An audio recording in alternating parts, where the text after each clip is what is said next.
Once you get it big like that, just click the minus sign, and Oh, then it's you'll really good. you'll get yeah, them yeah, yeah. down there. perfect. I best practice one time. Hold on. And then you can move it to the left if it's Okay, easier for you minus, and instead then of having it to the right. There you go. okay. Okay. Perfect. All right. Awesome. Wow. Thank you so much. You're welcome. I guess I want to invite today. There's not many people here today.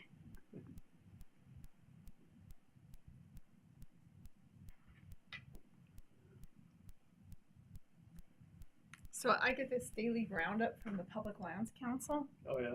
It's actually quite interesting. So it'll tell you what's going on with the president, the House, and the Senate every day. That's So probably good. like the White House, they have executive time. They're meeting with someone. They're presenting policy, a pre-tape review, policy meeting, what he's going to sign. And then you have the Senate, what they're going to talk about, and then talks about all the bills that. You just subscribe to it, or Yeah, called the Daily Roundup? yeah, I can forward it to you. Huh, that sounds interesting. There's so many good things like that. It's like you can spend your whole day just Oh. keeping up to date. And a lot of it is public lands stuff, you know, that you learn about. But what you do find out is like what bills on grazing, what bills on like the delisting of the wolf, because that's a huge one right now, Yeah. and all the agriculture, the water, wildfires. Yeah. Did you watch the debate yesterday with Phil It's quite Lyman interesting. and Celeste Malone? I didn't even know.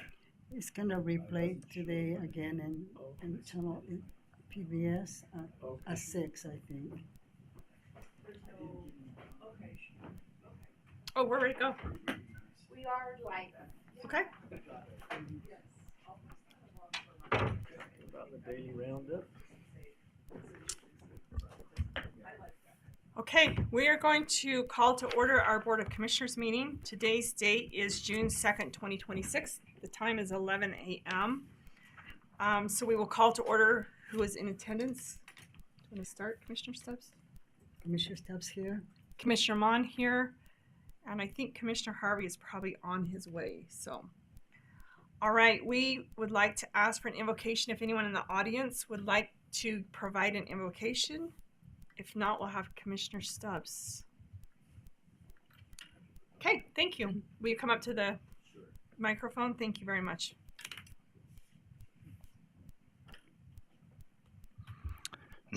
Our Father in heaven, we're grateful for the opportunity of being able to gather together and participate in this very grassroots level of government. We're grateful for those who have been elected to serve, and pray that thy Spirit will be with them as they do so, that they can be inspired to make wise decisions. We are grateful for this great country in which we live and for the freedoms that it provides each of us. Please help us that we'll be able to do all we can to support and sustain that freedom. We dedicate this meeting unto thee and do so in the name of Jesus Christ. Amen. Amen. Thank you. Appreciate it. And we have Commissioner Harvey coming. We just got to roll call, so if you want to mention that you're here.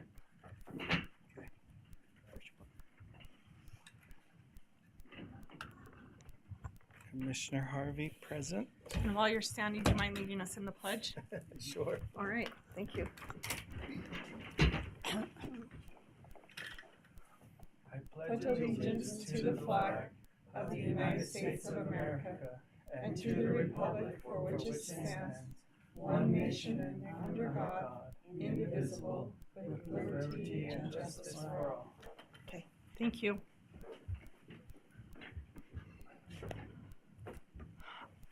Oh, you're sore. Sorry. Do you need your chair up before? Okay, all right. Okay, we need to do a conflict of interest disclosure, so we'll start with Commissioner Harvey. Madam Chair, I do not have any items on the agenda which would be a conflict for myself. Okay, Commissioner Stubbs? No conflict here either. Okay, and neither do I. Thank you. All right, we'll move into our public comment. So I will review the guidelines for our public comment.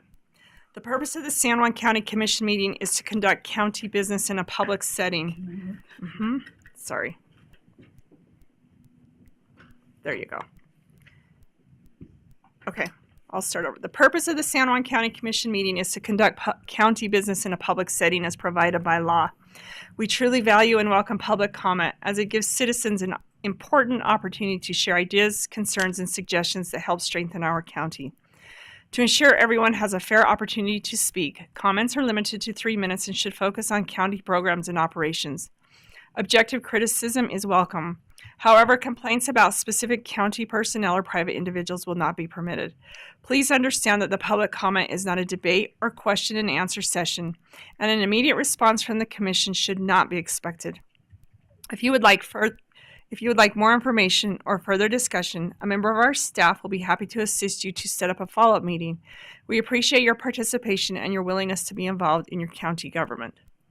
Do I have anyone in the audience that's going to make a public comment? Okay, let me look online.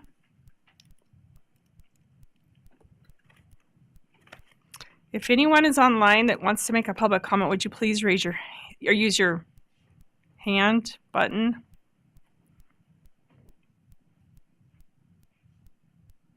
Okay. Let me move that back down. All right, we will move past our public comment. We're going to go into our consent agenda. So our first item is approval of a small purchase of $3,600 on enterprise license for the San Juan County Recorder's Office. We have approval of check registers for May 14th through May 22nd of 2026. The ratification of the January 26, 2026 First Commission Community Development Block Grant meeting minutes, and the ratification of the May 19th, 2026 Commission Community Development Block Grant meeting minutes, approval of the May 19th Commission meeting minutes, and approval of 2 Aramark alcohol licensed Bullfrog Boat and Go Bullfrog Dock and Stock. The Bullfrog marinas have been towed over to Hall's Crossing due to the decreasing water levels, and thus they need an alcohol license in our county. And the ratification of a letter of support for residential anti-displacement and relocation assistance plan and certification. And just to clarify what number 7, 3, and 4, those all are related to that CDBG grant requirements, which was submitted on May 29th, 2026. So if I can get a motion to approve. I just have a question about 7. Okay. So is this a requirement from the state?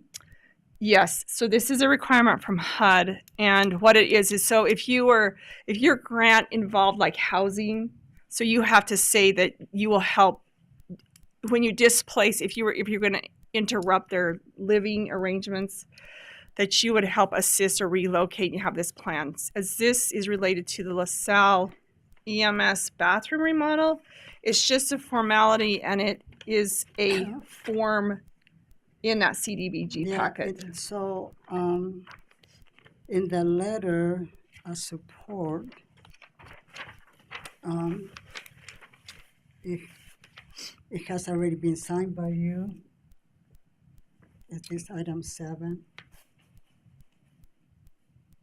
Yes. And So it has to be ratified. So it had to go into the packet before the deadline, and we didn't have commission meeting until after the deadline. Okay, I just, in reading the requirements, basically, if we tear something down, we obligate as a county to rebuild. If you are displacing individuals, Okay, yes. okay.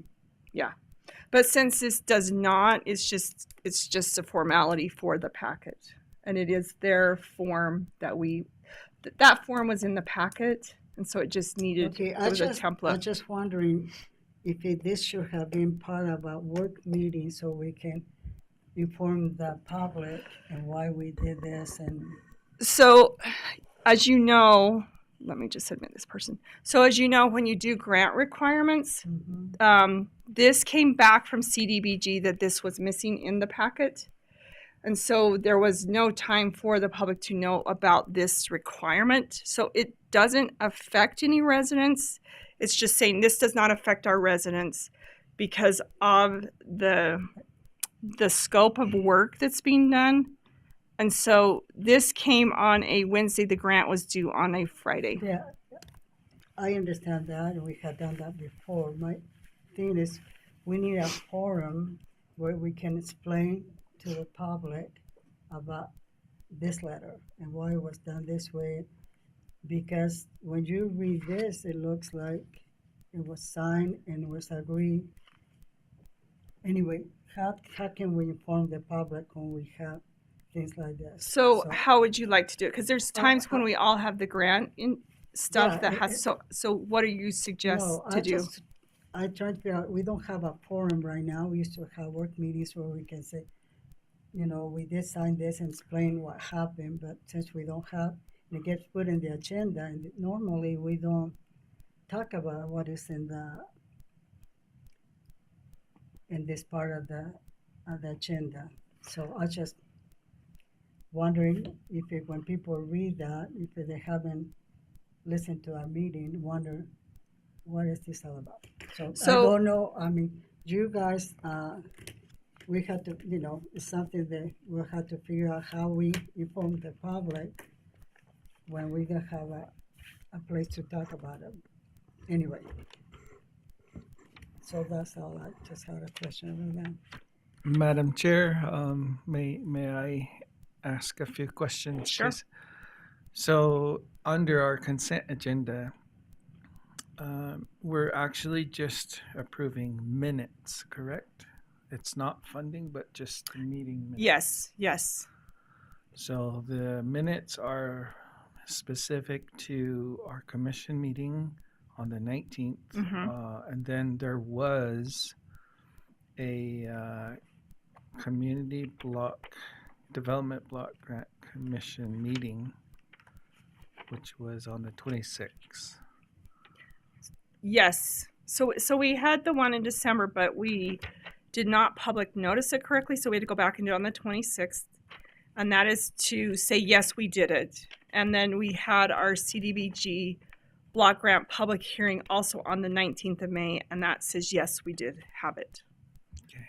So really what we're doing is formally recording the meetings that have taken place. Yes. And just keeping it on file for future reference. Yes. Madam Chair, I'd like to motion to approve our consent agenda items. Okay. Number 1 through 7, or in Spanish, uno through siete, por favor. Okay. Commissioner Stubbs, do you have a second? I'll second it. Okay. All in favor, say aye. Aye. Aye.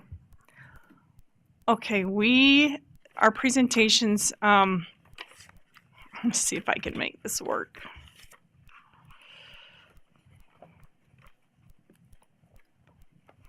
Okay.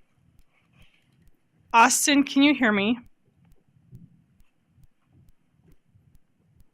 Yes, I can. Are you doing our BDO one? Are you with Cindy's? Yeah, he's with mine. Yes, I am with balcony. Oh, okay. So, we've got to put you on the business action. So hold on. There's another one that's coming in. So we're just waiting for that Zoom to come in. Let me see if I can find that real quick. That's going to come in on that presentation. So what we'll do is while I am looking for that, we're going to. Yeah, can we just do that? Okay.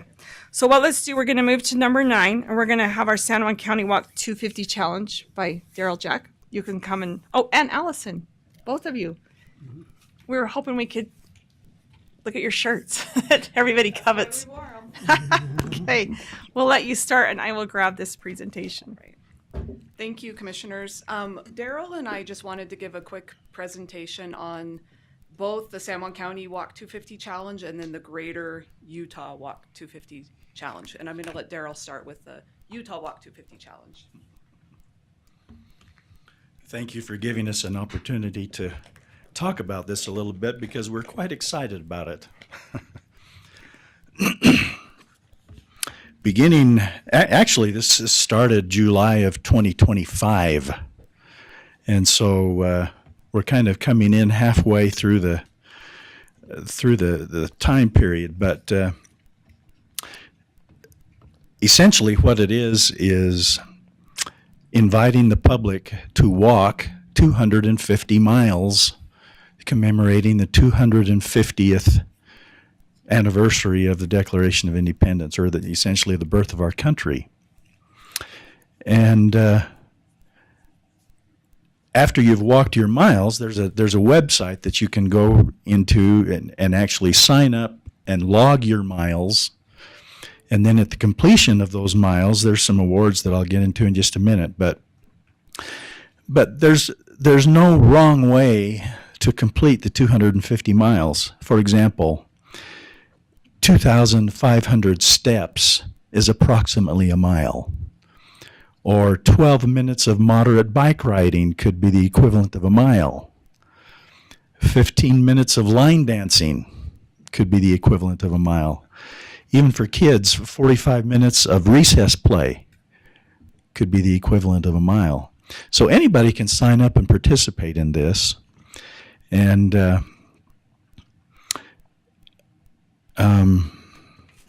some of the prizes that, upon completion, some of the prizes are, if you could have completed this, I know that this is history, I'm debating whether or not to talk about it, but I think I will.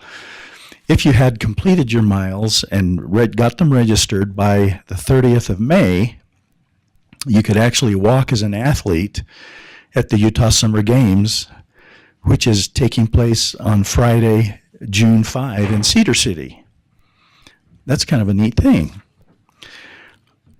If you can complete your miles by July 1 of 2026, so you know, if you've been doing this, it gives you another month, why you could be entered into an opportunity for a drawing for a personalized weekend adventure getaway, which sounds fun too. Those who participate and sign and complete their miles by the end of 2026, so that gives you the rest of the year to complete your 250 miles, you'll receive a keepsake certificate that you can print, and just kind of as a reminder that you participated in this milestone, in this celebration of our country's founding. And is there anything else I should mention there? So if you go to www.america250.utah.gov/walk250, that's where you can sign up so that you can begin participating. And Allison will tell you a little bit more about the county aspect of it. Thank you. So back in December at one of our Tourism Tax Advisory Board meetings, Daryl is the current chair of our Tourism Tax Advisory Board. He brought to the board, information about the Utah Walk 250 Challenge, being involved with it through Zion's Bank, and mentioned, wouldn't it be really cool if San Juan County could get involved in this somehow? And so I took that, I thought it was a great idea. I took that to the marketing agency that we work with and just let them know, a little bit about the challenge, and mentioned that we would like to somehow be involved in encouraging people to walk some of those 250 miles in the Utah Challenge in San Juan County. And so what we did, our marketing agency came up with a campaign. We have a landing page on our website. This has been active since April 1st, actually. So we're about 2/3 of the way through it. Ours is running from April 1st through July 4th. But we have a landing page on our website, which will take you to a specific San Juan County Walk 250 page. And on that page, we have a lot of suggested hikes for folks from out of the area, maybe that aren't as familiar with our trails in the area. Obviously, residents are going to be more familiar. Maybe they've already walked some of those miles and they just need to get on and log them. But what we're doing to participate is just having this challenge ourselves, where if anyone, residents, visitors, anyone who gets onto our website, fills out a form and logs their miles, we have prizes for different mileage. And so we're not trying to do the full 250 miles in San Juan County. Our challenge was only a 3-month challenge. But what we're doing is we have for 3 to 5 miles, For anyone who gets on and logs 3 to 5 miles and submits a photo, we have a San Juan County, Utah's Canyon Country camping mug that they'll receive. For anyone who gets on and logs 5 to 10 miles, we have some nice Nalgene water bottles. And then the big prize, you can see Daryl's in my shirts, we wore them today, are our San Juan County. It's a picture map that we did with a Utah artist. I'll let you guys take a look. We did this with a Utah artist. If you want to pass it there. Probably 7 or 8 years ago. And if you look at that map, it's a map of San Juan County, but in each area where Monticello would be, for instance, you can see a little picture symbol for the temple or for Blanding. You know, we have different things that represent Edge of the Cedars or the Dinosaur Museum. For Down in Bluff, you can see the Twin Rocks. But as you look at that map, you can pick out little landmarks and things that are located throughout San Juan County. And we have been asked about these t-shirts ever since we made them. We haven't sold them. We just have them, you know, that we give out when we host familiarization tours and things like that. But we've been asked by residents for years. And in fact, just this morning, I was downstairs and ran into Sam in the hallway, and he said, "Hey, where can I buy one of those shirts?" And I said, "Sam, we actually have a challenge going on."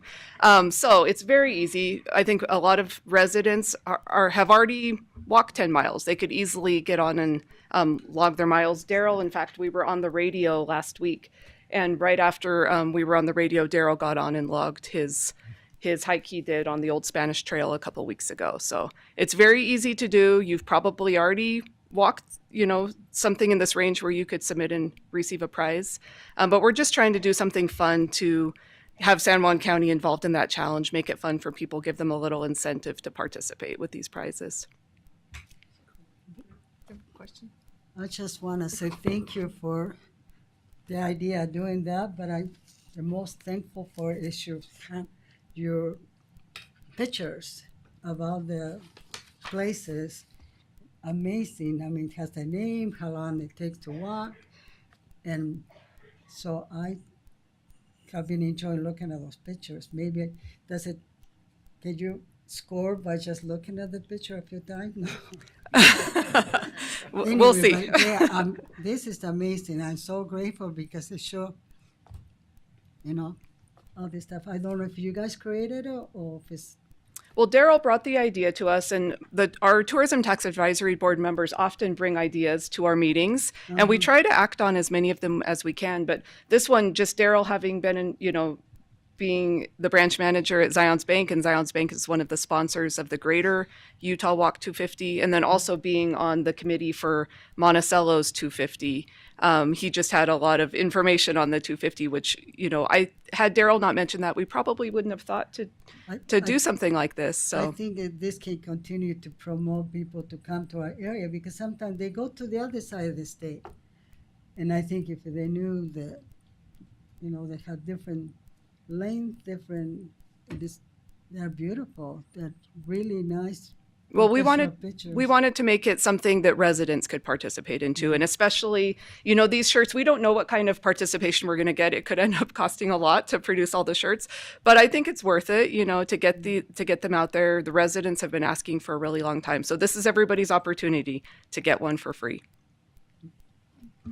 So I have a quick question on that. So I had signed up, but I never got anything back. Do they confirm that you signed up, or do I need to go back in and try that again? Which one did you sign up for, the San Juan or the Utah? I must have. I wonder if I did the Utah one. So will you tell us one more time the San Juan one? The San Juan one is just on our website. It's utahscanyonCountry.com. Okay. And you'll see a button on the homepage that will take you to the Walk 250 challenge. Okay. We were just talking about this before the meeting started. Right now they're not sending any kind of a confirmation so that you know that you've submitted your entry.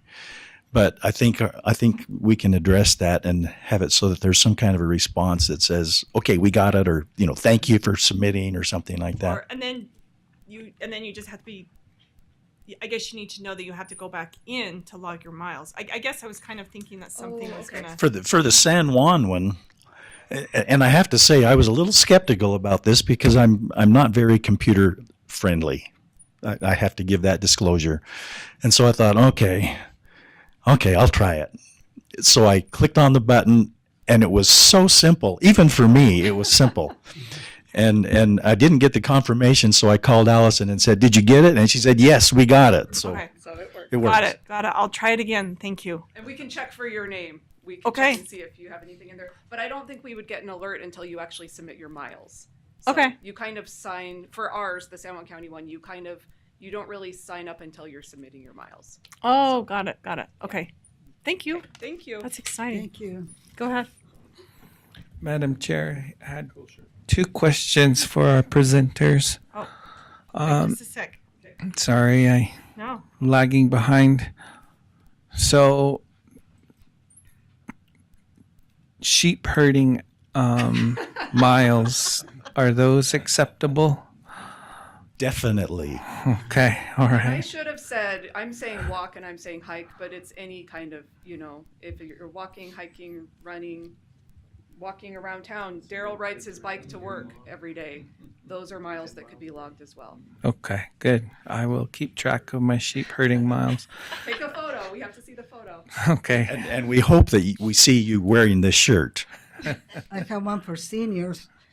Sometimes you go to get something and you forget and you do 10 times. I guess I can count those steps. Count your steps. And then the last question I was curious about, I noticed there's some numbers there, like for each of the landmarks. Are those Google codes where the location is? Is that what that is? I'm not sure if we could try typing them into Google. I think it's the GPS It's coordinates. the GPS Yeah. coordinates? Okay.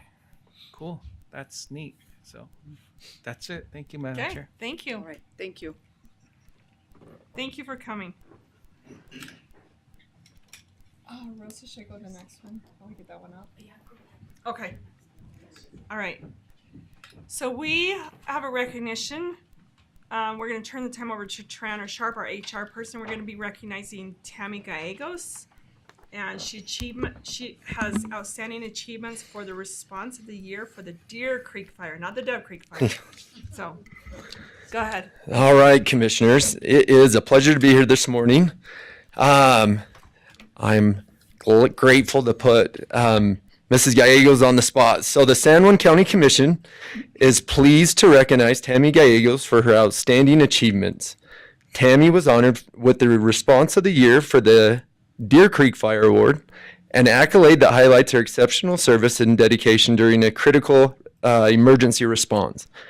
Furthermore, we congratulate Tammy on achieving her Utah Certified Emergency Manager certificate, a significant professional milestone that demonstrates her commitment to high standards in emergency management. We appreciate Tammy for being a county employee and for going above and beyond her scope of work. So thank you, Tammy.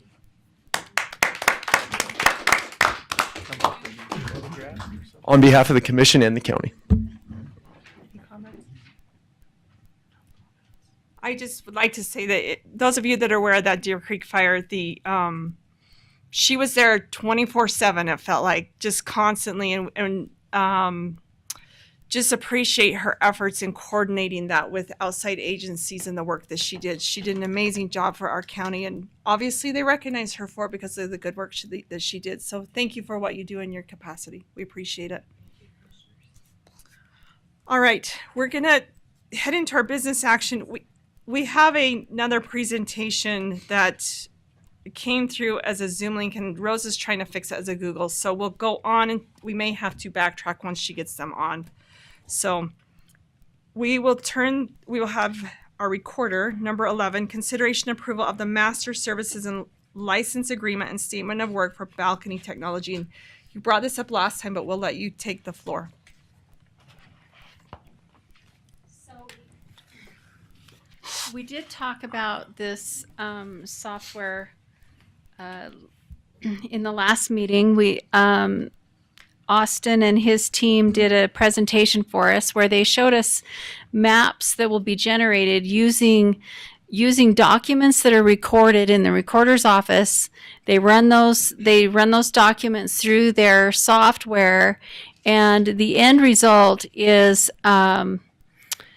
mapped locations that actually can show mining claims, it can show easements, it can show where lithium mining claims are, where everything that we do here in the county are solar farms. It can show those things that are mapped.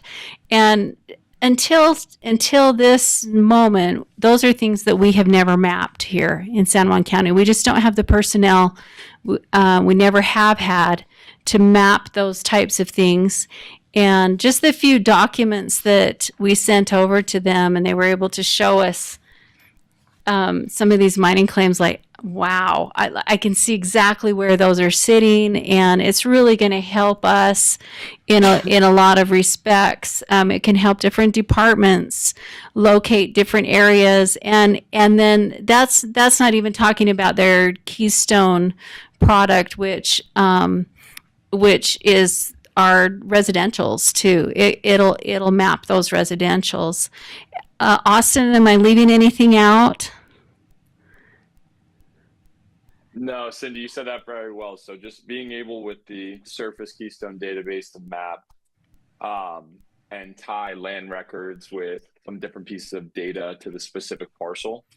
So really breaking down some of the data silos between Cindy's department and some other departments with that integration there. And then also with subsurface, you hit the nail on the head. So being able to visualize just geospatially uranium mines, oil and gas, different solar, green energy, and things like that, with having those subsurface documents tied directly to that. So making it more of a point and click and increasing transparency into that. Yeah, I think it can help us, like different funding projects that we need. We'll be able to have these areas identified. It's definitely going to help the real estate community and the title work community gather the information that they need in a very timely manner, and they'll have visuals on that.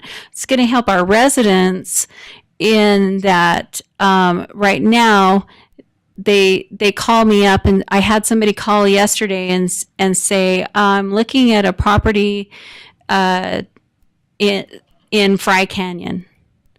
And that does me no good. You know, I can pull up Fry Canyon on the map, but we really don't have a lot of this stuff mapped in the different areas. And so it's going to help our citizens as well get the information that they need when they need to make changes or just need to see what their holdings are. So where we left off in the last meeting is with our actual contract, our master license agreement that was reviewed this morning by IT. And the only concern he had, gents, and maybe you can address that, is in section 18.12, 18.12. We have an arbitration clause in there, which means if anything were to go south and we need legal intervention, that would be in Bergen County, New Jersey, and it would be applicable to those laws. So if we don't have a problem with that, that was the only thing that we noticed might. Can we go to that Yeah, let me find it. vision? I read through this, but Did you read through the whole I contract? didn't. Which page? I didn't really remember that part of it too much. Mm-hmm. 77. Okay, I saw the choice of law was New Jersey. Scrolling as fast as I can. Yeah, 18.12. 65. Okay. Oh, Give us a oh. sick. Oh no! Stop. Oh, man. Oh, there it was. I Coming saw it. Right here. I saw I it. like doing. I gotta go back just a little. Just don't look at it. There you go. Right there.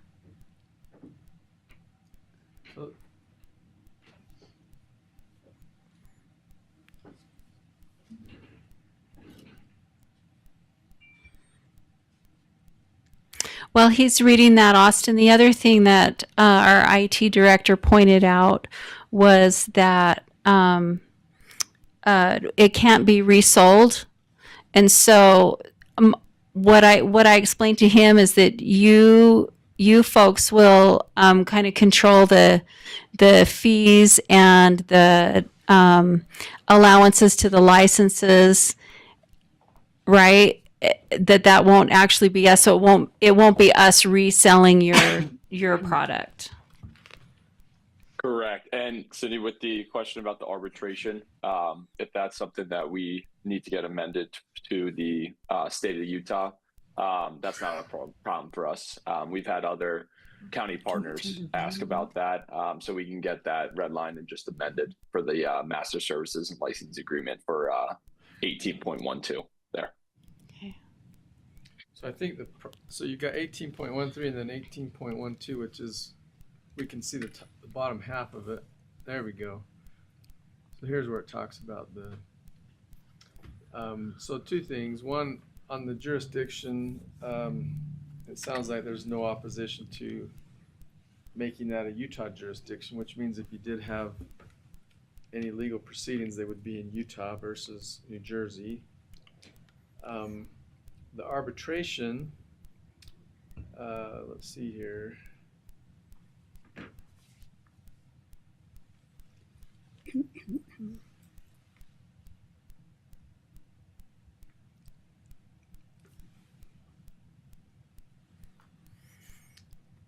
So Austin, I don't know that the county is really necessarily worried about arbitration, but is the company does the company object to this paragraph having there's a common way of referring to this as, if there is a dispute prior to entering litigation, you have mediation, and if it's not resolved, then you can go through the legal process. That gives the opportunity to settle, resolve it in a mediation, which is kind of like arbitration, but and then if it cannot be, then you go through the legal process. So each party kind of has all these options. Would that be objectionable to your company? Yeah, I think it would. I would just have to bring in our legal team on that, but again, that's gotten brought up about before, so I can get with them about the mediation before arbitration, and we can put that into the section 18.12, just amend the contract there. So what I was referring to is mediation as a first step, and then if that doesn't work, rather than arbitration as a mandatory step, have the option to go through the regular legal process. It sounds like the arbitration process would be in Utah anyway, based on your willingness to change 18.13. Correct. Does that make sense? Yes. Okay. It does. Yep. And that's something that we could, after the mediation for the arbitration, we could change to the state of Utah. Okay. Great. Are there any other concerns my, with this? My concern is it's such a long document, and we just barely got it for us to look. And I was hoping that the attorneys can really go. I not question the product. I think it's an amazing thing, but I don't know if you really went carefully. I don't think that. We don't want to come back. I don't want to just flip the pages and say, looks good to me, because I think that I think it's a good thing to have, but I think we need to read. We need somebody that knows the law. I mean, I read it 2 or 3 different times, and I still keep having more questions. So to me, without putting in writing, even this conversation we had here, I mean, because Austin is just one person, he had to go to his company to check these things out. We can't just say, well, I remember that this happened. And so I think we need to understand a little bit more how the program, we have a minimum fee right now, and I know there's going to be sharing profits and things like that. And so I don't know. I think it's a good thing, and I'm glad you talked to James, because we are have issues with servers having enough space, and I don't know how much. We're not, Is this on the this cloud? this won't involve our servers. Okay, this is on the cloud. Okay. Yeah. Anyway, that is my feeling. I think that we did have a presentation before, and now we have this, and I think it's lots of pages there. The legal, I don't know if So this is a 3-year agreement, I believe. You have 30 days. So in these types of agreements, you have certain points that are important to both sides. One is how long is the agreement, and the other is if there's a need to cancel or whatever, how do you do that? What does that look like? And here, it's a 30-day, you can cancel in 30 days, but that's got to be based on a performance, a problem with performance. And the numbers and so forth, I think are not necessarily a legal question. They're more of a question for the recorder's office and so forth, if the numbers make sense to you. I think we would defer to you on that. So, as I read through this looked to me like it had terms similar to other agreements that you have with companies that do this type of thing. 18.12 and 18.13.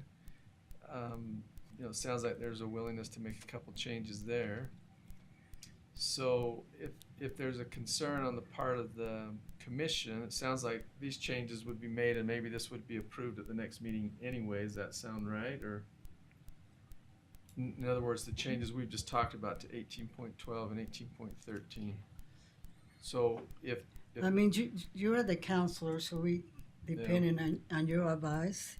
And so that's my concern. I only speaking for myself because as I read, I would like to feel good about the advice we get from the legal, because not all of us here are going to be one of these days in 3 years. And so how do we come to this decision and who approve it? And I think this is a wonderful program. I have no problem with the program or the idea. Personally, I just feel like I want to be able to say, you as an attorney approve, this looks good to me, whatever. But because that's what we especially me as a commissioner, depends on the legal advice that I get in. And with short period of time for us to look at this and come up with, anyway, that's where I'm coming from, but I don't know. Do you have any comments, Commissioner? Madam Chair, just a couple of questions for Cindy. Cindy, I know that this product is, first of all, it's within your budget, that you were looking for a product that's within your budget. The second piece I know is this is actually a tool to help us be more productive in regards to minerals and leasing and so forth. And so for once, you were thinking in terms of we have a product that can help us organize, and instead of you taking on a big brunt of the incoming traffic, you're kind of deferring to this system so that it's almost like a self-serve per se, where they're looking through information themselves, relieving you of a lot of that one-on-one time where you're able to take that time and focus. Well, that's what's really nice about it is we don't have to control the software. We don't have to purchase software. We don't have to do anything with our servers. We don't have to overburden our servers. We don't have to overburden our IT. We don't have to burden the staff with trying to locate these properties, like you said, which that has been very, very cumbersome over the years, is having people come in and say, I need to know what mining claims there are. We had one come in, I need to know all the mining claims on the La Salle Mountains.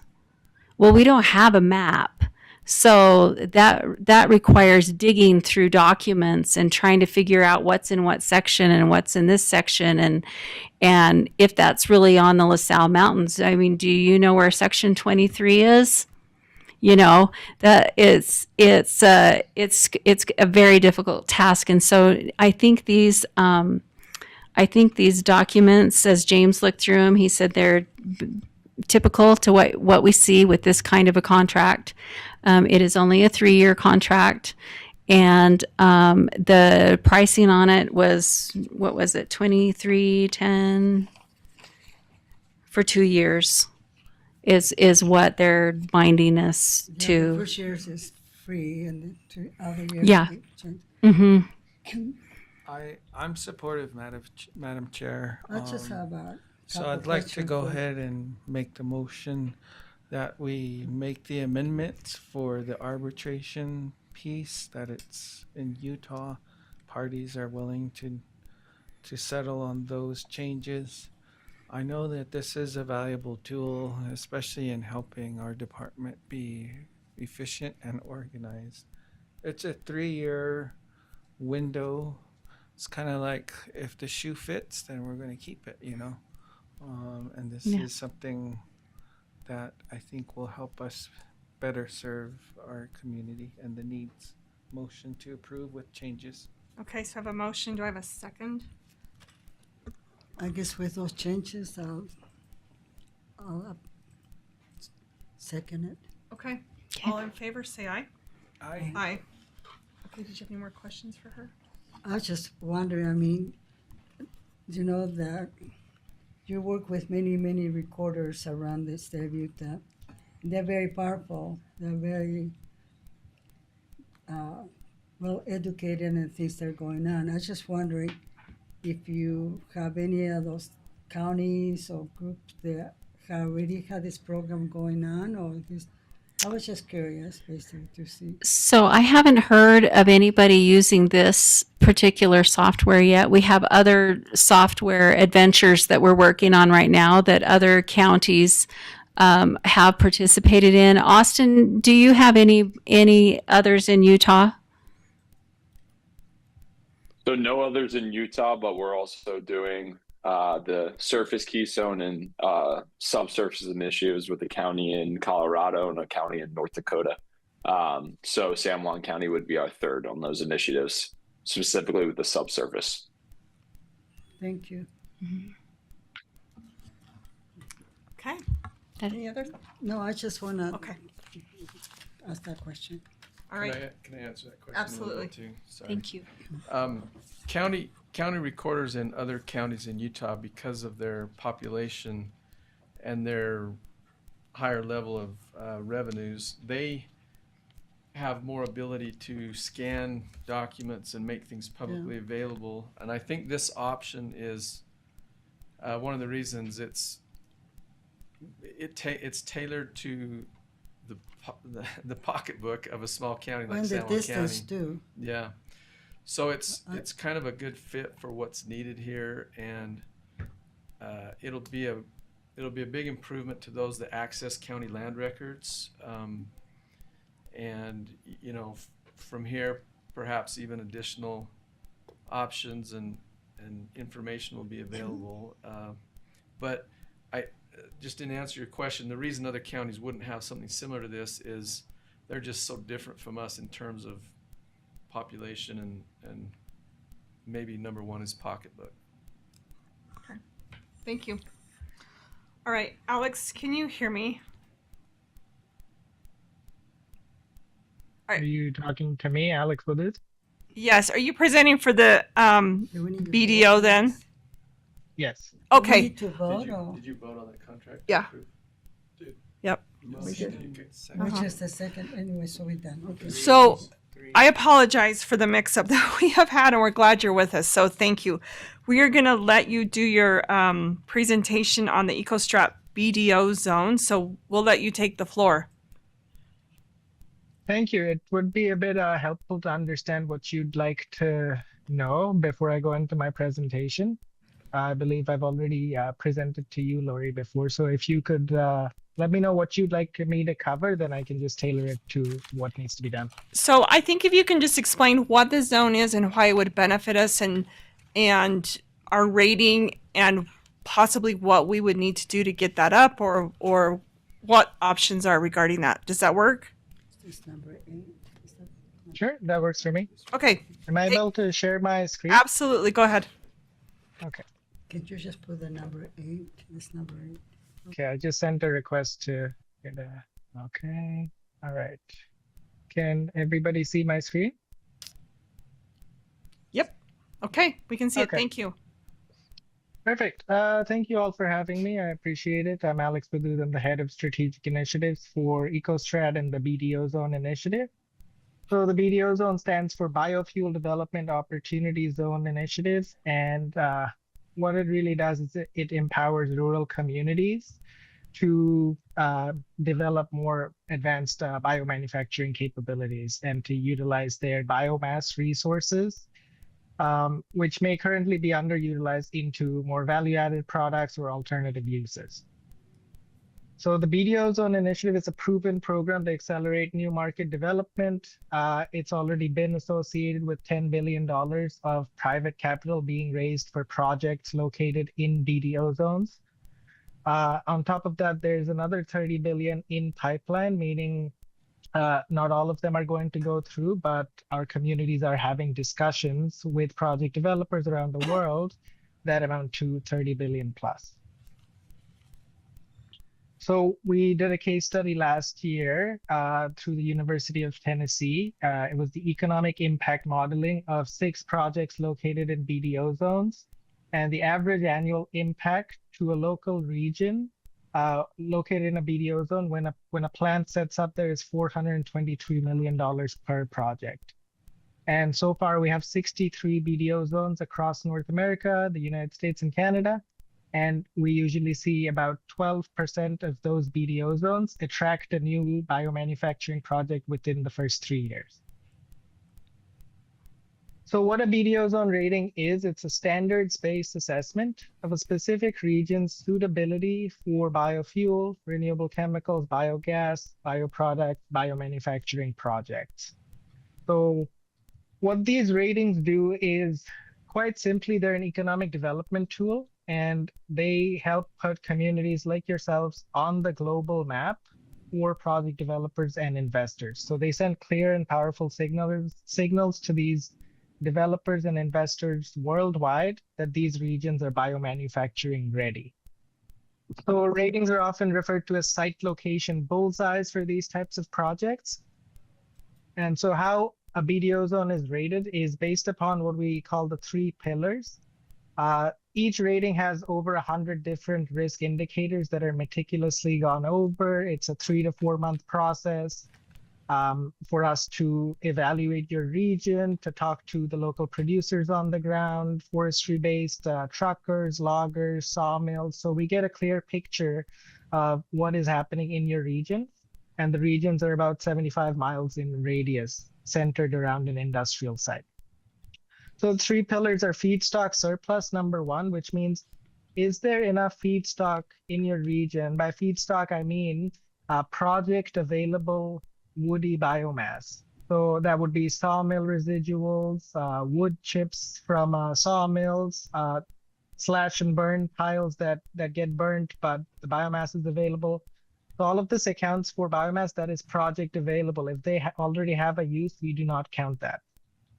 The second pillar is supply chain strength, which means is the supply chain resilient? Are there truckers and loggers available to carry the biomass to a new facility if they were to come set up? Are the sawmills actually willing to part with their residuals? And number 3 is sound infrastructure. Do you have industrial sites in your region that could potentially host new biomanufacturing plants? And based upon these 3 pillars, regions get BDO zone ratings. These are meant to mimic credit ratings that you see from S&P, Moody's, and Fitch, and they're meant to be a quick and easy signal for project developers, investors worldwide that your region is what we like to call investment grade.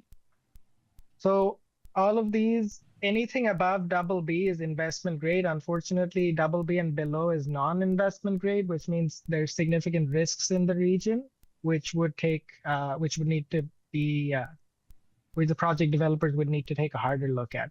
And San Juan County is a double B. So you're not investment grade, but it's still a good study to have, which points out the weaknesses in the region, the insufficiencies, and maybe the path forward should additional resources be chosen to be put into this. So the BDO zone ratings are credible because it's not just because our company EcoStrat is coming and doing an evaluation. They're credible because they're based on national standards. So EcoStrat developed the industry standard along with Idaho National Labs and the US Department of Energy. Then they were later turned into a Canadian national standard, and now they're slated for ASTM accreditation by the end of this year. So they'll be a US national standard as well. BDO zones have also been recognized in the USDA's official plan to enable the bioeconomy in America as an important tool to accelerate market development. And they've been mentioned on page 4, 27, 28, 29. Also, the USDA recognizes BDO zones as a powerful tool. And so they've funded BDO zones, over 50 BDO zone ratings through their USDA Rural Business Development Grant, of which San Juan County applied and got the rating. Got the funding, and that's when we started to do the technical phase. So these are all the ratings across the country. And what I'd like to point you towards is, so the BDO Zone Project Developer Network is the world's largest network of companies actively developing these types of projects. And so a lot of these companies have particularly signed up to be notified of BDO zones that match their requirements. So it's kind of like a matchmaking platform, and it gives the communities, BDO zone rated communities, more of a chance to stand out to project developers worldwide. So I've touched on some of these figures before, but the one I'd like you to look at is the 850 per rating on your bottom right. And what that indicates is how many times each BDO zone rating is viewed and downloaded on our website. So on average, we've seen each rating get 850 serious views. So why this is important is because a lot of our BDO zone rated communities are quite rural and might not have the marketing ability to reach the entire world or to even reach project developers. And so a lot of communities often only get maybe, if they're lucky, 5 to 10 discussions with these types of projects a year. And this is significantly increasing the chances for these communities to basically put themselves out there and wave a flag that these regions are a good place for investment. I think that's a good enough place for me to stop right here. I can take any questions if you'd like. So, Alex, we actually have our economic development director with us as well. So she's going to talk a little bit about this with us too. So we had actually been working with Alex and have reviewed this report about when I started. And so we didn't rate as well as we had wanted to rate for our area. And so instead of kind of looking at a negative, we looked at it as a scalable businesses that we can have coming in based off this report. So actually we have done some grant funding requests, and we've started to build with the Wood for Life program to use the wood chips that they have to start doing biomass for our agricultural community. So we're piloting those programs. What the hope is that we will be able to produce a lot of the things that we need in our area first for our agricultural community. And then after that, then we can start looking and seeing what biomass productions we could do somewhere else. So the air build project that I also brought in was part of that. We're also looking at the species juniper trees as an invasive species that we can do that. But it's important that we started with the Wood for Life program because we don't have a lot of permits to go get the wood. So our sawmills don't produce enough for what we need for this project. So using what we already are able to get through permitting through the Wood for Life program, which helps provide wood for veterans, those who are disabled, and the elderly in our communities. This has actually been really helpful process. So I'm glad that we were able to partner with CERTA and do that report. That was before my time, so good job. And then we are also looking at USDA funding for some of those projects. What you should know is that the businesses that we're bringing in need to be scalable. So we're looking at smaller nonprofits that can kind of help do that, and some local ones that want to partner to do these kind of projects. And then the other is that you can advocate for us. We do need to open up permitting so that our sawmills can go in and get more of the wood. What's interesting to me that we learned from this report is a lot of stuff is happening in Colorado, and they're using that. We just haven't, and a lot of it is staffing issues within forestry, BLM, and all of those things. So that's kind of on your level of what you do. But this report was actually super helpful in giving us some start to pilot some of the programs for that. So that's where we're at. Thanks. Does anyone have any questions regarding this? No, thank you for doing that. I think that's how we had to do here in San Juan County, is kind of build up, start. And I've been to the area where they have some of the project with the wood. Mm-hmm. It's amazing how that had developed from just a neighbor helping neighbors, and now it's an amazing thing that's Yeah. been accomplished there. So Yeah, thank you. Alex's team has also been really wonderful educating us through this report, so I want to thank him for that too. Yes, and thank you, Alex. One question I have for you is, when we have the rating, do we go back to you? I mean, let's just say we get permitting, and then do we go back to you and you re-rate our county, or how does that work? Yeah, absolutely. If you think there have been significant changes that would propel your county to a better rating, as I mentioned, the 3 pillars are feedstock surplus. Your region only had about 10,000 bone dry tons of biomass available, woody biomass. So that's not a lot of biomass to begin with. Some of the other factors are infrastructure and then the supply chain strength. So I'm not sure to what extent you've been able to improve on those. I'm obviously very happy to hear work is being done and that you're taking the report to do better work. But yeah, it might be the case that it might not rank higher unless some significant changes take place, at which point we could do another reassessment if you feel like you've made those significant changes at that point. Okay, that's good So to know. the other, the one thing I would like to mention is that so the USDA funded the BDO zone rating, and we did the rating, then we did the press release, and now still part of that funding is to do the BDO Zone Connect webinar. So it's a 30-minute webinar. And yeah, so I had talked to Lori about the webinar, and I believe today I was supposed to brief you all about the BDO Zone rating, the progress so far, so that we could move into the next phase, the webinar. And I know you haven't, we used the press release to kind of highlight that these are the limitations, but it gives us a good starting point to work on the other things. And I think the webinar might help you attract even more attention, especially given the new developments that you just mentioned. So, Okay, and yeah, my question is, are we prepared to go into the webinar sometime soon, or is that require more discussion? we will work with our economic development director, with Talia, to get that, to move forward with that. Because, she's got a better pulse on how ready we are. So we will work with her in knowing what direction to head beyond that. Does that work? I see, that's fine. Okay, I'll connect with Talia afterwards then. Okay. Thank you. Thank you for joining us. Thank you. thank you, Yeah, appreciate Alex. it. Thank you so much, everyone. Have a good day. You too. Hold on, people. I'm working this better. There we go. All right. Okay, we are going to move to our letter of support for our participation in the Utah Office of Tourism. Allison, thank you. Let me get this down. All right. Sorry, people. This is a request for a letter of financial commitment from the Commission for my application for the annual Utah Office of Tourism Co-op Marketing Grant. This is a grant that we apply for every year. It's a 1-to-1 matching grant. It's a way that we really stretch our marketing dollars We use this grant every year just to run our basic marketing program, but also we usually throw in kind of a bigger project in there as well, since we're receiving matching funds for that. In 2024, when we applied, of course, it was to run our basic program, but also a bigger project that we did was running a visitor awareness and sentiment survey.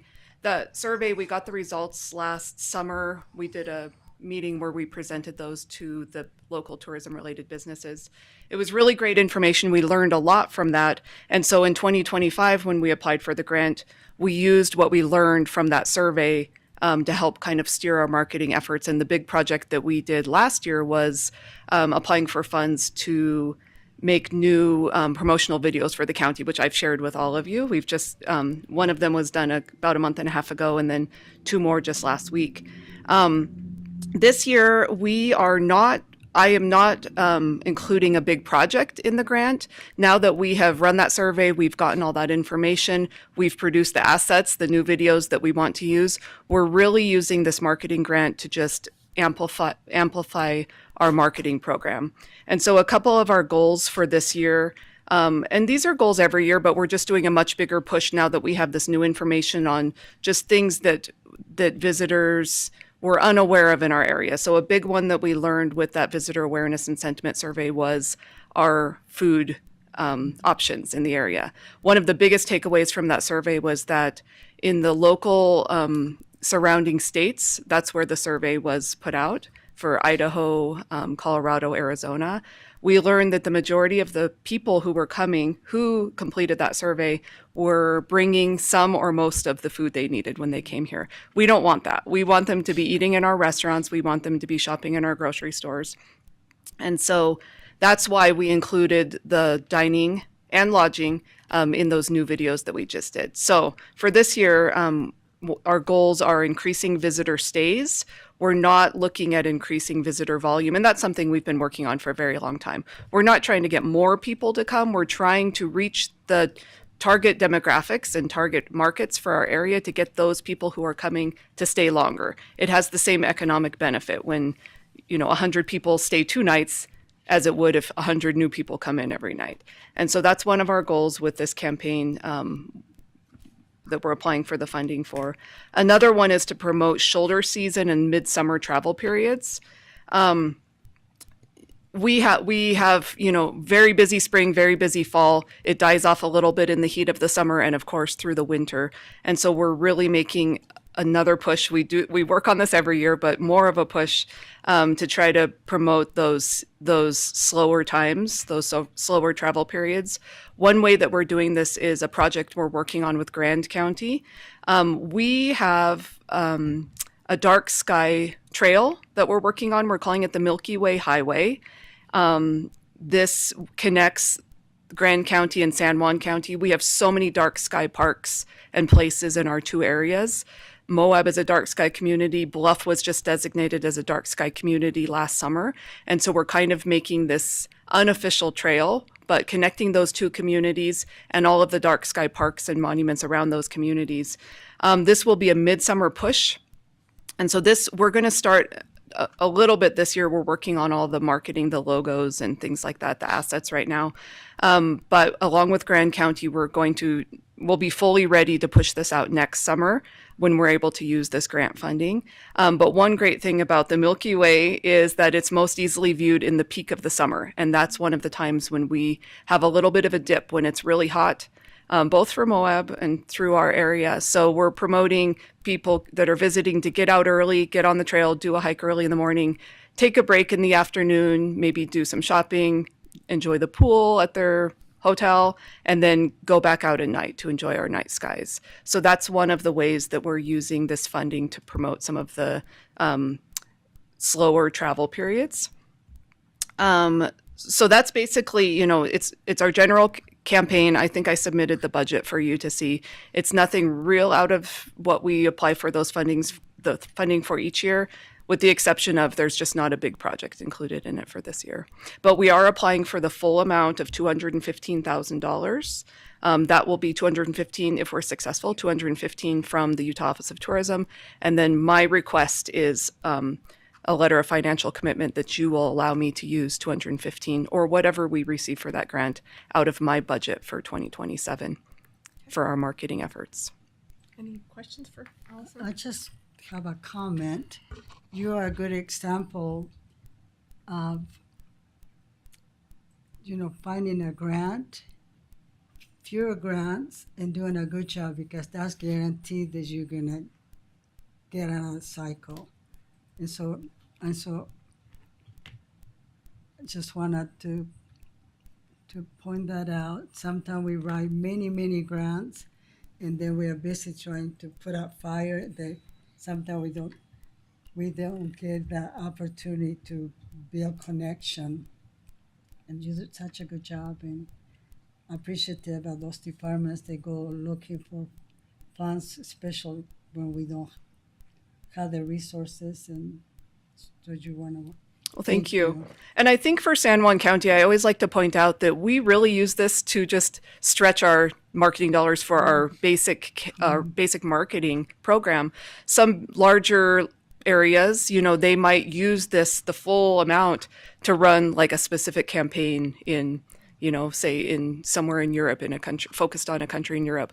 We really use it to just do our basic marketing. And like I said, try to include an extra project in there. So it really is important to us that we receive this grant. Also, in your last board meeting, you talked about having the visitors there an extra night, and in July being one of those months. And I did the idea with I have a grant, outdoor classroom grant. They're planning to do 2 star nights in July, and so in the process of setting that up. And so I think it's going to be something that we can have us, the visitors maybe come for the 4th or other occasions, just to be able to go. It be in the nation of the 4 corners, where it's just dark there, there's no street lights, and so it's going to be, I think it's going to be good. Okay. Anything else? All right, can we get a motion to approve this? I'll make a motion to approve Okay, do I this need a grant second? request. I'll second the motion to approve the support letter. Okay, all in favor, say aye. Aye. All right. Thank you. Stay there, because you're on Yes. consideration approval of a letter of support for Blandings City's marketing grant. Yes, so this is the same grant. The City of Blanding's applying as well. We apply for different tiers of the grant. County tourism offices can apply for tier 1. There's more funding available for that tier. Cities and other organizations can apply for tier 2. That's what Blanding's applying for. And one of the requirements for tier 2 is a letter of support from your county's tourism director. Since that's not the way our county works, I'm here to present this so that we can receive that, or Blanding can receive that letter of support from the commission. A little bit about Blanding's project for the grant. They're applying for $13,000 this year. They use that grant for some of their events, such as the Bears Ears Marathon. And I don't have the exact numbers from last year, but I know that Ben Muhlstein has shared with me in the past that they receive participation from almost all 50 states for that marathon. So it really is bringing people. Yep, it's really bringing people from all over the country. It is a Boston Marathon qualifier. And so it is a great event that's bringing people from out of the area. So that's one way that they use that that grant funding. Another is just for their general advertising for the city. One push that Ben's been working on since he's been with the City of Blanding is promoting the City of Blanding a little bit more than the surrounding area. And so we work together, and he sees our office, as we're promoting the whole county, and then he's able to just focus specifically on Blanding. And so last year, he received some funding for updating their website and getting a little more focused on Blanding and the businesses in Blanding. And so there is some of the money that he'll be using towards maintaining that website that he just updated. And then also he said they'll be focusing on some high adventure, like off-road cycling in the area. So that's what Blanding is planning to do for their grant. That's good. Okay. All right, can we get a motion to approve the letter of support? I guess I'll do it. I'll make a motion to approve the letter of support for the City of Blanding. Okay, do I have a second? I'll second the letter to support. All in favor, say aye. Aye. All right, thank you. Thank you. Okay, we will go into consideration approval for the state of Utah contract between the Utah Department of Environmental Quality and San Juan County for funding year 2027.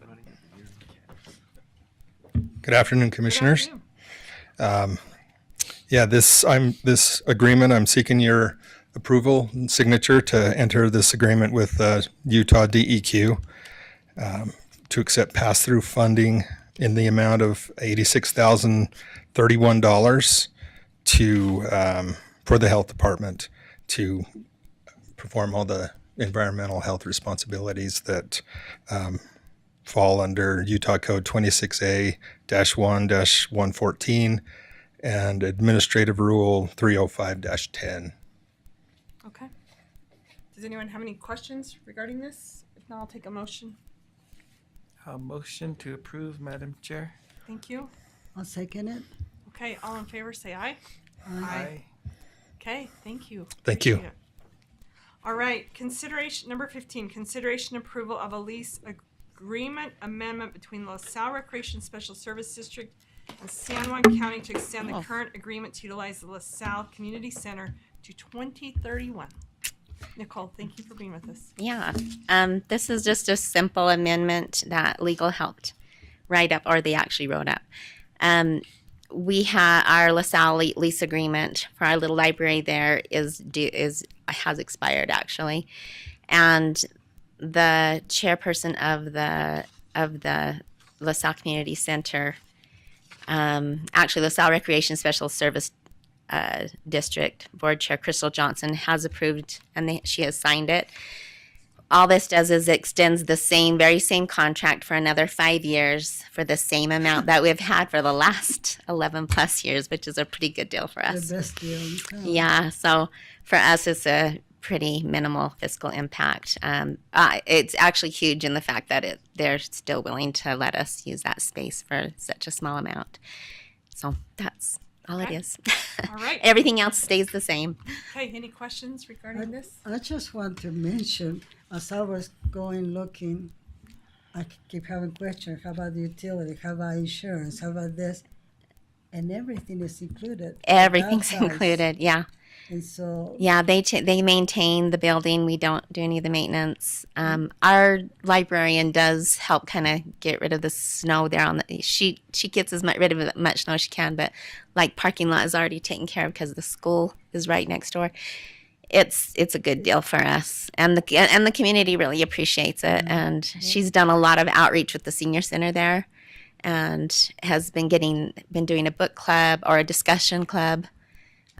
Anyway, sorry. Anyway, a lot of good things are going on there with the small space that we have, which is basically a glorified closet. She's done a lot there. So, anyway, all right. thank you. Motion to approve? Motion to approve contract for glorified closet. Okay, so second? I'll second That it. is pretty All right, dang all in favor, accurate. say aye. Aye. Aye. Commissioner Mon, I'll email you Okay. a copy, and if you'll just sign it and then email it back to me, is Yes. that acceptable? Rosa does not have that. Well, it is in Unicode. I did Oh, put yeah, then everything I in should Unicode. So if just you have, sign it when I'm done. yeah, if you can, yeah, and then just send Okay. it back. That'll be great. All All right, right. thank Thank you. you. Thank you. Bye. All right, and then we have a consideration approval of an ordinance amending the ordinance 2020-04 establishing the purchasing policy. So Tranner. All right, commissioners, I am back. We have gotten the update from legal and some help from Tamara with the table of contents, and the purchasing policy is ready to be approved. So the updates from the last time we brought this before you, the purchasing agent has been updated to the clerk auditor's office. The approvals for anything between 5,000 and 10,000 is the treasurer's office. And those have all been updated, and the new policy reflects the updates. Oh, so they're there in yellow, right there. Right there. And then there's the amounts. So Any questions? I have my question is, tell me about the process. It was a committee, had the department. Just tell me how you guys arrived to this document. So we arrived at this document. We reviewed this probably 6 to 8 months ago in our department head meeting. We discussed the amounts, Okay. and we have a couple departments that regularly purchase over the $1,000 threshold. And so they're regularly on your list, on the consent agenda to be approved.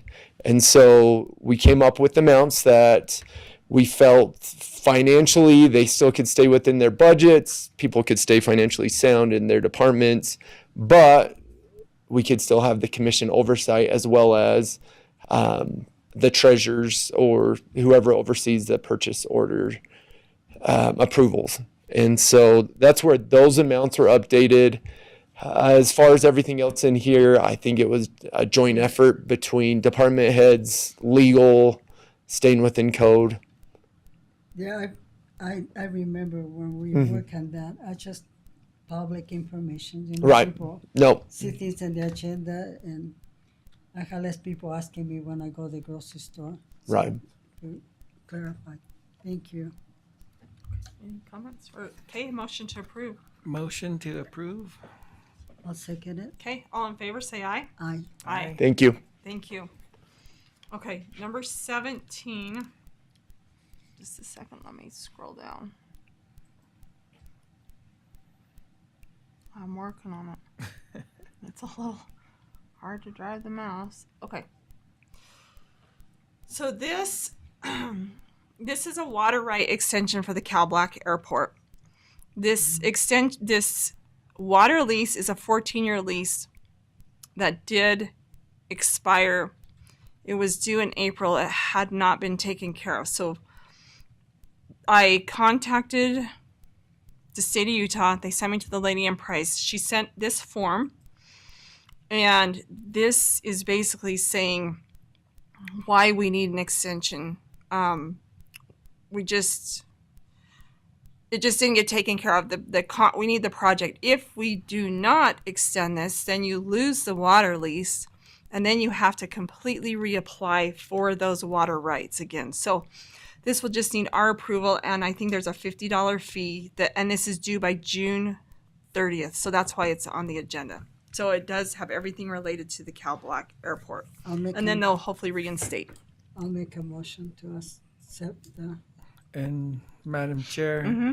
just to be clear for the public and those that are here, this water rights has nothing to do with the Box Elder County data.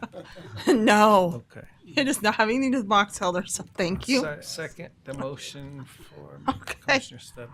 All right, all in favor, say aye. Aye. Aye. Okay, we will move into commission reports, so whoever would like to start. You want to go ahead? Commissioner Herb, because that will find mine. You ready? Sure.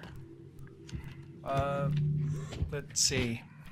I will start off with the meeting that was held in Montezuma Creek at the library in Montezuma with UDOT. Jared, director, I think is our region UDOT director. Oh, yes, Jared Beard. Jarrett Beard, and grateful to Nicole Perkins, the library director. I did not know that the library was now in the old UNHS clinic where the old UNHS brick building was. I was driving people in circles thinking it was still in the San Juan day treatment garage, but there's a really nice public library now. It's the county public library in the old UNDC, Utah Navajo Development Council Trust Fund facilities is what it is. Those that had come to the meeting were Chapter Vice President Bill Todachitney, Chapter Secretary Gladina Yanito, Chapter President Herman Farley from Red Mesa, and Melvin Capitan Jr. from Utah Navajo Trust Fund. Also, Superintendent Christine was there, Fitzgerald. We did talk about a few things. The first is that UDOT did report they issued payment to Navajo Tribal Utility Authority to connect the roundabout street lights. So payment was made. The only thing that is lacking now is NTUA needs to go out and connect the negative wire and the positive wire and then flip a switch. And there's no known date provided by NTUA to complete that. But the roundabout will be charged and will be operable once NTUA does the two connections again. That's the positive wire and the negative wire. Hopefully it's not switched in any way. The other thing we discussed was trying to figure how Navajo Highway, I believe it's Navajo Route 35. That's from Montezuma Creek going south into the Arizona border, past Red Mesa. We talked about what steps would need to be taken so that UDOT might be able to take over that highway. But there are complex administrative rules that we were shared, and there's requirements for a state highway to become a state highway. One of the obvious barriers is the traffic requirements. Right now, that route probably will not meet traffic requirements. The final piece, I think, was really just talking about the elementary school. There was no discussion about reconstructing the crosswalk for the elementary school students at Montezuma Creek Elementary. But Jared became aware with the help of Superintendent Fitzgerald. We were able to confirm there was a crosswalk there, and so there's a new one that needs to be reconstructed. So they're looking at the appropriate location, which is close to the clinic, but in a safe place where they'll do the striping. They'll put up the crosswalk sign. I think it also requires them connecting something so that there's a switch box and the operator will flip the switch, make it flash, and hold the signs to help the students cross. So those were some of the accomplishments from that meeting. Really grateful to the state, Jared, for coming down and meeting with the tribal leaders. The other meeting that we had recently was with, there's a group, the Peace Run is what they're calling themselves. It's a national organization, I think is what they are. They have a thick Australian accent. They ran from New York City to Florida through Santa Fe, and crossed into our state in our county, running through Anath, Utah, into Bluff, then Bluff through Mexican Hat, down into Old Jato, all the way through into Kayenta. They came through last week on Thursday. We were able to meet them in Anath around 4, and it's just a group of folks who are running with the idea that we need to be peaceful and the spirit of peace. There's like a guy behind all of it, I guess. A monk, I think is who it is, maybe. But they sang a song for us. That song is very it stuck to my brain, but it's like peace run, peace run, peace run, and we all got to sing and dance. Pictures were taken with some of the community members. Students were able to participate. Ran to Montezuma Creek. Clayton Long and Sean Begay were able to host at Montezuma Creek inside the Hogan. Clayton Long provided a cultural presentation of the Navajo culture.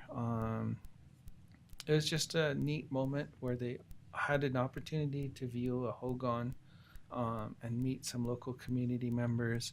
And then off they went to Bluff. And so they're probably now on their way towards San Francisco as we speak. But yeah, that was an opportunity to meet new people, ran through our county. And then finally, that same day on Thursday, the Navajo-Utah Commission met with Navajo Nation Department of Transportation, and they had a meeting specifically on our county roads contract with Navajo Nation. Confirmation was received by the group that the remaining payments are being processed. They were assured. There's even an amount, 664,000 around that figure, that is actually being.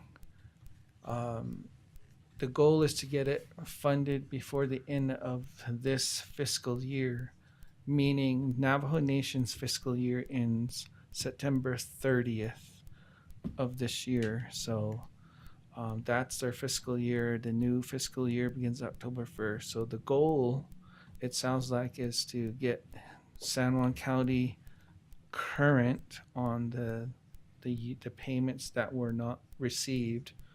That would be for 2002, 2003, 2004, and I think it was 2001. There's 4 years there. So that was a positive report. It's just a matter of printing, I guess, and getting the Navajo Nation to issue the payment. So they're thinking. They did guarantee before the end of the fiscal year, September 30th. So keep your fingers crossed. Fingers crossed. Keep prayers going. And on that day, when the check is received, maybe we can do photo op and. Or we have Navajo tacos. Navajo tacos. But that's the good news. That's really the updates I have, Madam Chair. Thank you. I probably took enough time already. Thank you. Commissioner Stubbs. Thank you. First, I want to talk a little bit about that one grant that's due on the 30th, or when this one that's coming is too soon. The water lease? No, it had to do with children. Is that the one grant? Oh, the one that came from Brian Rogers? Yeah. Okay. Anyway, I have been. You know, there's a building where it used to be it's known as the Head Start. As you go, there's a program that we're trying to get some fund for that program through NRF, but we're not sure if she could qualify for that. But I thought I'd be willing to work in a grant with the owner of the facility and see if they will fund the grant. It would be an easy. We don't have much time, so that would be an easy one to trying to sponsor and serve the Olchero, Money Valley area. And it's a program for they teach children, you know, the children with special needs. That sometimes they learn in a different way or whatever, and it's about families and children, and so that'd be one I can work, but Commissioner Harvey can work in another area of the reservation on the ground, but that's something I would take a look at. And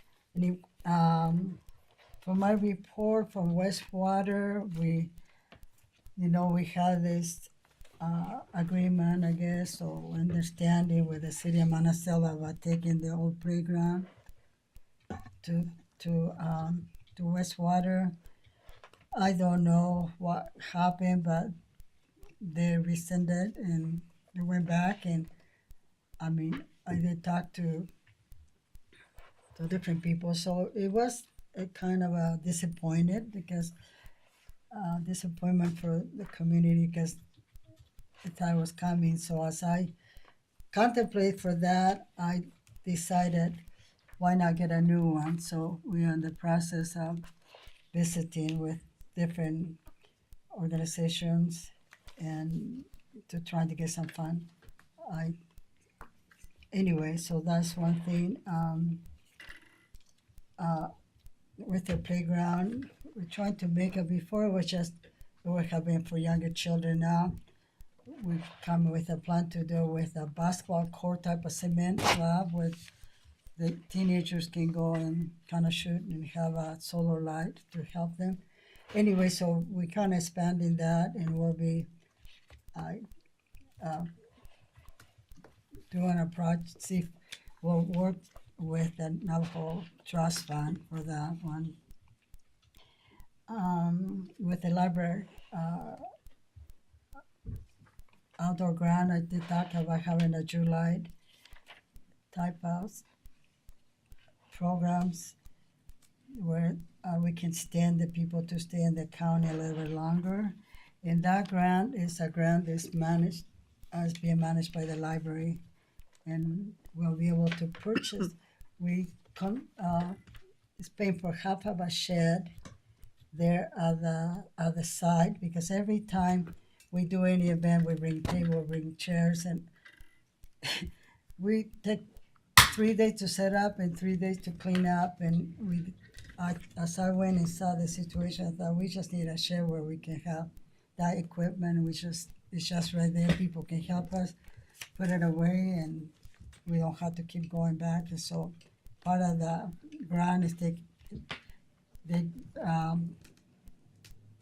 half of the cost came from that grant, and they have a really nice space. We're gonna have in the fall. We're gonna have program that's gonna involve San Juan County schools.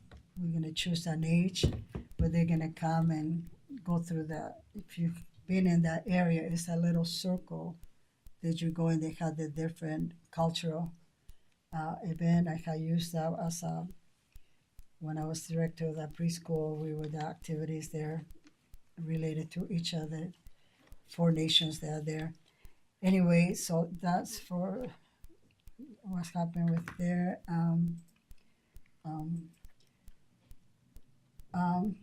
As far as the reservation, one of the biggest work that's happening there is with the senior centers. The senior centers, there have been 3 senior centers being closed nearby to the one for Navajo Mountain. And Olchedo was going to Navajo Mountain to cook. And so all of a sudden they had too many members in the kitchen. And so the goal for the Olchedo chapter is to build a new senior center in Manio Valley. So they do not want to, they don't feel like they want to fix the one in Olchedo, the building there. And so we are trying to figure out different ways on how we can work. They got a recommendation from the person in charge from the Navajo Nation to get a shade type of a tent and a table and chair, feed the people there, get 2 restroom facilities, portable facilities, and the director of the Olchedo chapter feels like there'll be a problem with flies. There's already a problem inside the buildings with flies. And so we're looking and to trying to get a food truck. We did talk to the NRF. NRF is willing to help us. We just need to navigate through the Navajo chapter, Ochero chapter, about how we can. We're not trying to interfere with what they're trying to build. We just want to be able to have food available for the seniors in the meantime. And so it's another possibility. The kitchen and the Ochero chapter is very, very finished. It has everything brand new. It's nice. The possibility,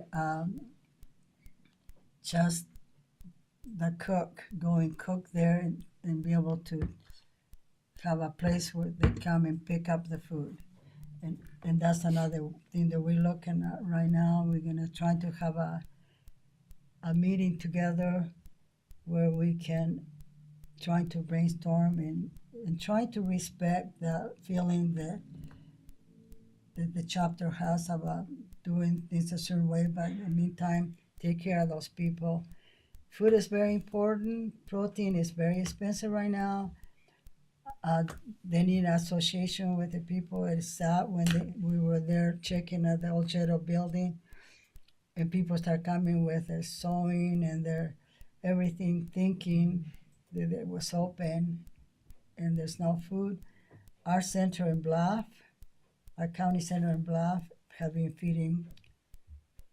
They have been really good to serve lots of the people that come from that area there. So that is one of the things that's going on with down south.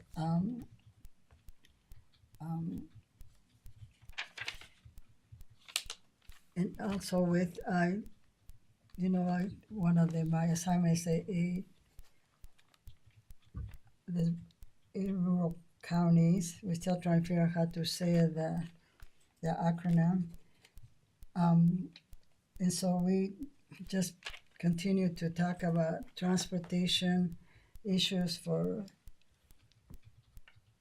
with the road to Oljedo. We are trying to basically keep it alive. That's a program that we go look for money just to keep it alive, because the day we stop that project, we had to start all over again with all the studies, with everything having done. And so we just basically, we keep it alive. And with the senior center and Oljedo, they have had quite a few issues, and they're really good at reaching out to us. We cannot, most of the time we cannot help. One time I was there, they didn't have enough food, and I said, okay, I was gonna go home, bring food, but it was a special kind of food. Had to be non-traditional food. They have a set menu they had to cook. And since then, I had had the opportunity to visit with head of the food bank. She came from up north, and they've been getting the food truck delivered non-traditional food. I mean traditional food for them every time the truck goes. And so the centers have been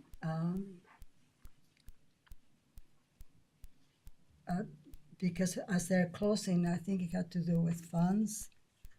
They don't have the funds to keep all the centers open, and so it is a great concern there. I'll just stop at that. Okay, thank you. Real quickly, the CDBG grant did get filed, as mentioned, on the end of the month. And so as soon as we hear back from the state, then we'll proceed forward with that LaSalle EMS project, that bathroom project. The next thing is I'm actually participating in a property tax work group. This was established by UAC and put some of us on there. And hopefully the goal is to kind of achieve some educational piece for the public with property tax, because the state, there is talk with the state of income tax and where's the balance in property tax, and kind of a lot of the problem with property tax is a misconception on how it works. And so trying to work to create, like I said, those education pieces. So then when we can educate the public and then figure out what works best in our county. So it's kind of just a working group in progress with different people within UAC. So we continue to work with that. Moab annexation project, we will meet. I'm working with David Gallegos on that, and also legal, and hopefully Eric Clark will help us with the annexation. And that's Moab Fire, who also services Spanish Valley and through there. So making sure that we have the best option for those people down there. I'm also working with this public safety and working with Sam with that. I had been on that project for over 1.5 years in those meetings, and so deciding what's the best option as far as jail expansion and courts, but what fits within our budget, and also working with CIB to figure out what is actually going to be feasible for us. So continue working with Sam and Sheriff Lacey's department as well. And also working with the Cal Black Airport. They will start that work, I think it's in a week or 2 weeks, with a company called Woolpert out of St. George. They're coming over to take care of that. So they put us in on that meeting, and then they also had a side meet with Sam and I, because we're like, well, we've got to understand what the funding looks like, because there's grant money for it that we all approved. And so there's a lady that's very helpful and very willing to help us out, and so that we can understand all the numbers and how that's going to work. And actually Woolpert found out that we were over budget, so they've cut back on some things that will still make it very workable for that airport. So there's ongoing discussion with that.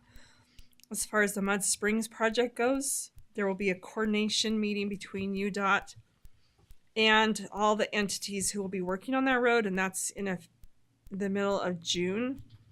And that project, with the road project, as far as actually having the materials laid down, will be July, I believe, 12th or 13th, and should finish up about August 14th. 2 other things. The rodeo is before we meet again, so it's next week, July 11th through the 13th. So I hope we're all there. If you'd like to ride in the wagon, you're welcome to be there before 7. And Annie, who we work with and who we contract with, does an amazing job in working and keeping within the budget and saving money, and she's amazing to work with. So we have a contract with her and really appreciate her efforts. And we also have a committee, a local committee that works volunteer hours to make this rodeo work. So thank you. And lastly is the North Wash Boat Ramp ribbon cutting, which is Thursday. I plan on going down to that. That's at 10 a.m. down at that North Boat Wash Ramp. So that's about all I have. Okay, anything else, commissioners? No. All right, okay, I need a motion to adjourn. Motion to adjourn. I'll second. Okay, all in favor? Aye. Aye. So we have. We will meet with Tammy. Yeah, let's take a bathroom break. And do you guys want to just go in the